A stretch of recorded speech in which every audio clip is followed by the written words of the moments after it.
Hello everyone, welcome to Daily Editorial Drill, and today's editorial we have chosen from LiveMint titled as The Temporary Staffing Model Beats Gig Employment Hollow.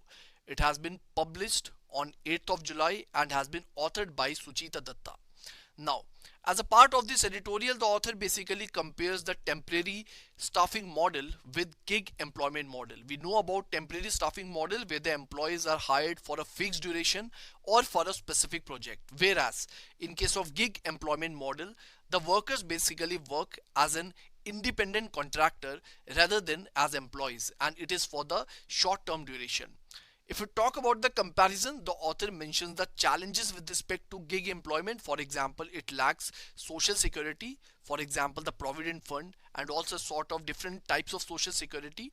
Then it is also related to volatility and limited growth. And thirdly, it has limited regulatory oversight, which basically means that the workers who are working under the gig employment, they do not get covered under different type of regulatory or the legal frameworks that have been formed by the government. Now if we talk about the advantages of temporary staffing, over here the workers get the protection, the social security protection and other type of benefits. For example, they operate within the legal framework of Social Security Code 2020. Apart from that, it also promotes skill development and regulatory compliance and the formalization. Now let me also tell you that if you will read this editorial, you will also find a good amount of data. For example, I have mentioned some data over here.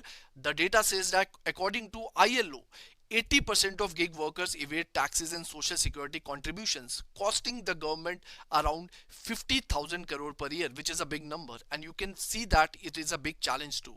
Then by 2025, the gig economy is projected to include over 12 million workers, and if you want some data regarding temporary staffing, then around 23% of temporary workers they transition to permanent roles annually. But if you talk about the gig workers, the number is just 3%. So you can see there is a lot of difference with respect to the transition also. I hope it is clear to you. I would suggest you to read this article. It will give you more clarity regarding the gig economy and how basically temporary staffing model can replace it in the future. Fine. So that is the idea. I hope it is clear to you. You can let me know in the comment box. Thank you so much. And